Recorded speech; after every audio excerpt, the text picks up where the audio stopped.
Allez messieurs dames, aujourd'hui vidéo vide-grenier vlog. Je pense pas que ça va être une vidéo longue parce que c'est souvent les mêmes exposants, mais on sait jamais, il peut y avoir de la nouveauté, il peut y avoir des trucs sympathiques. Bref, on va aller faire le tour. J'ai rien d'autre à ajouter, mais à part que tu es chaud, je suis chaud et on y va. La petite boîte Super Famicom, chose qu'on avait plus ou moins vu dans le book off, et là franchement il y a de quoi se laisser tenter. Hein. Est-ce que l'intérieur est blindé de choses intéressantes? C'est ce qu'on va voir. Voilà, tac. Ben, il y a une Super Famicom. Il y a une Super Famicom avec des jeux. Par contre, je l'ai ouverte à l'envers. Hop. Tac. Alors, Super Famicom, des jeux, une manette PlayStation, rien à voir. Du Slam Dunk. Ouais, pas de jeu de fou, mais bon. Ça reste plutôt cool, même si la boîte est vraiment abîmée. Voilà. Des jeux PlayStation 2 dans les parages avec quelques jeux Super Famicom en loose. Du Chrono Trigger plutôt cool. Jeux de simulation, Final Fantasy 6, le meilleur. Jeux de simulation, un peu de Famicom. Bref, des classiques.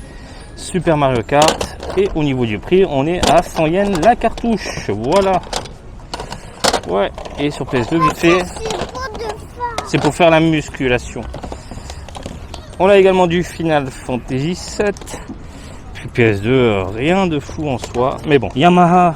Je vois pas du tout ce que c'est comme console, donc les connaisseurs de rétro gaming, vous les commentaires, mais what the fuck quoi. Par contre elle est bien défoncée, je pense qu'elle ne marche pas, mais c'est plutôt cool de trouver ça en vide-grenier. Par ailleurs, regardez ici, hop là, la Twin Famicom. Qu'est-ce que c'est que ce truc de l'espace? Alors moi je suis totalement décollé, en plus c'est du Sharp, what the fuck.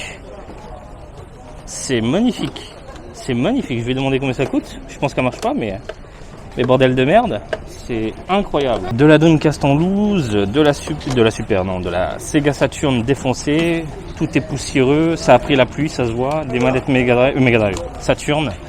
Il y a aussi quelques jeux dans les parages. Pareil, on sent que ça s'est bien fracassé. Voilà. Qu'est-ce qu'on a là? Oh là là, ça a pris l'eau, ça. Ça a pris l'eau, ça a pris l'eau, ça a pris la poussière. C'est défoncé. Mais bon, maintenant si t'es bidouilleur, que tu sais nettoyer les jeux, il y a de quoi te faire plaisir quand même dans les parages. Hein. Hop là, on sent qu'il y a un gros collectionneur qui a jeté tout ça à la poubelle. Regarde, Neo Geo. Truc de ouf. Truc de ouf. Oh là là. Ouais, c'est chaud. C'est vraiment chaud. C'est tout tordu, ondulé. Voilà, gondolé. Tout ce qui finit en lit. Du Tetris également dans les parages. What the fuck, et de ce côté-là, il y a des Tamagotchi, il y a plein de petits jeux genre Tiger et compagnie. Chaud bouillant. Des jeux Sega Saturn, des jeux PlayStation, voilà, du Dino Crisis 2. Pareil, je sens que ça a pris l'eau, mais bon. Après avoir le prix, avoir si ça fonctionne à la maison, j'ai déjà acheté des jeux qui ne fonctionnaient pas, beaucoup même. Beaucoup de jeux qui ne fonctionnaient pas. Et regardez ce truc, what the fuck, mini-jeu électronique Dragon Ball que je ne connaissais absolument pas. Par contre il est défoncé, hein. L'écran est mort, mais what the fuck de tomber sur ça. Très curieux de savoir le prix, à voir si je peux le restaurer, parce que en plus ça prend pas de place. Est-ce qu'il y a d'autres? Du Hello Kitty, je vois pas du tout ce que c'est, un jeu de golf. Il y a des cartes mémoire ici, Dreamcast. Pouah, c'est poussiéreux. Après, je vais me laver les mains, mon gars. Je te raconte pas. Doraemon, Ampaman. Qu'est-ce que c'est du Grand Challenge Golf? Putain, t'en veux des jeux électroniques, toi? Hello Kitty. Attends, je vais garder le Dragon Ball. Et puis, on va demander combien ça coûte. Mais s'il y a d'autres Dragon Ball, on va voir si je peux faire une petite restauration, le démonter. Ça peut être rigolo. Surtout de découvrir ce genre de jeu en 2022 que je ne connaissais absolument pas, mais l'écran, ouais, il est fracassé, c'est poussiéreux. Est-ce que je peux en faire quelque chose? Eh bien, grande question. On verra ça plus tard. C'est là où tu te dis quand même, il y a des gens, ils osent tout quoi. 1500 yens le petit jeu électronique Dragon Ball, 1500 yens. Mais le truc est tout pourri, tout défoncé, je suis sûr qu'il fonctionne pas. Je lui dis, t'es sûr que ça fonctionne? Il me fait non, mais c'est pas grave, c'est antique. Et alors? Bah c'est antique, donc ça vaut 1500 yens. Et je dis non mais... Même si tu me le vends à 500 yens, j'en prends pas, quoi. Parce que le truc, je suis pas sûr qu'il fonctionne, faut pas déconner non plus. 1500 yens, un truc, je suis pas sûr de fonctionner. Oui, mais tu le nettoies et tu le fous ça en exposition. Sors-moi les arguments. Et je suis sûr que si quelqu'un va lui demander, juste derrière, il baissera le prix, c'est sûr. c'est sûr. Parce que personne ne va lui acheter à ce prix-là. Vous avez vu comment c'était défoncé? Non mais c'est chaud, c'est chaud. Après c'est ce que j'aime dans les vides-greniers, c'est que justement, il y a ce côté un peu convivial où on négocie. Et je regarde un peu à droite à gauche. Bref, on continue du coup ce petit tour. Autre stand, une espèce de jeu électronique qui s'appelle PET. Je vois pas du tout ce que c'est. Mais c'est la folie des jeux électroniques cette semaine. Bref, c'est rigolo quoi. Tiens, il y a un jeu DS. Petit jeu DS en loose. Toujours sympa. Qu'est-ce que c'est, un appareil photo? C'est rigolo. Je sais pas, un petit jeu électronique encore, j'en sais rien, mais bref, c'est fou. Des figurines, voilà, de Sentai dans les parages. Voilà, go dans les parages, mais surtout c'est ça. L'Ocean Blue PS2 en boîte qui a l'air impeccable. Franchement, il faudrait voir l'intérieur. Et puis, je vais aller demander le prix, mais franchement, de voir une Ocean Blue comme ça, avec le fameux Candy sur le côté, magnifique, bah, c'est très rare, c'est très rare. De la maquette, un petit Jack Skellington dans les parages, un peu de figure art, non, de figure rail standard également.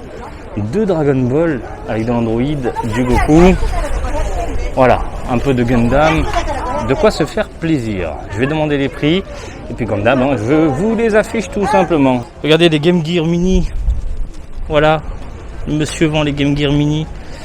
À combien, j'en sais rien, mais ils ont l'air nickel, et il y a le set complet. S'il fait tout à 1000 yens, je les prends, même si c'est de la merde, mais à 1000 yens, on va pas cracher dans la soupe, ils sont complets quoi. Là on est vraiment dans du le R2D2, il est tout jaune, tout pourri, Jabba the Hutt, on est sur du old, du bon vieux old. C'est quoi ce truc de ouf? Action Figure Sold, voilà, c'est vendu séparément, vous avez le Jabba the Hutt là dans les parages, c'est vraiment du vieux de chez vieux quoi. Il est quand même dégueulasse. Des figurines en loose. Voilà, il y a du One Piece. Alors ça c'est l'édition avec le haut qui change, qui devient transparent avec la chaleur. Et la Super Sonico également. Toujours du One Piece, un peu de gnangnan dans les parages également. On a des Kamen Rider. On a du Sandy. Il n'y a pas de socle. Il y a certaines figurines, il n'y a même pas de tête. Un peu de Elsa. Ouh, la Reine des Neiges. Et puis voilà, du gros Kamen Rider un peu défoncé, des trains. Et voilà, c'était pour vous montrer un peu tout ça. Le prix ça va de 50 yens à 300 yens, ça dépend en fait, voilà, faut juste demander et puis on nous dit tout simplement en fonction de la figurine. Regardez ce que je viens de trouver, elle est neuve, la figurine 2 dimensions, l'une des toutes premières figurines 2 dimensions de Luffy. Voilà, donc elle fait ça à 200 yens. Je vais la prendre et je pense que je vous en ferai un déballage. C'est rigolo de vous montrer une manga dimension. L'une des premières, et puis on va checker la qualité ensemble. Bon messieurs dames, vous l'avez vu, c'est une vidéo qui a été orientée très gaming, beaucoup de rétro gaming. Par exemple la Twin Famicom, le gars la vendait dans les 14 000 yens. Tu regardes sur les réseaux, tu regardes un peu à droite à gauche, tu la trouves en 17 000, 20 000 au pire des cas, 20 000 boîtes complètes et tout. Là il n'y a pas de câble d'alimentation, il n'y a rien, et t'es pas sûr que ça fonctionne. Et au vu de l'état des objets qu'il avait, voilà, qu'il y avait tout autour, ça se sentait que ça traînait sous la pluie, qu'il a récupéré ça dans une poubelle. Et encore une fois, le petit jeu électronique à 1500 yens Dragon Ball, et au vu de l'état, je suis sûr qu'il fonctionne pas, c'est abusé. Et il y en a, ils profitent de ça. Il faut savoir aussi que comme je suis étranger, entre guillemets, il se dit peut-être que je vais craquer, voilà. Donc même en essayant de négocier avec le bonhomme, c'est pas passé. C'est pas passé. Donc pas mal de choses sympathiques, il y avait pas mal de figurines également. Pas mal de figurines. On a vu un petit peu des figurines en loose, pas trop cher, du coup j'ai craqué pour la Luffy 2 dimensions, l'une des toutes premières. Et puis voilà, je crois qu'on a fait le tour. Ben voilà les amis, j'espère que ce petit vlog en ma compagnie vous a plu. Comme d'habitude, je vous invite à me suivre sur Twitter, Facebook et Twitch, Marty Japan. Et je vous dis à très bientôt. Allez, salut, bisous, ciao ciao.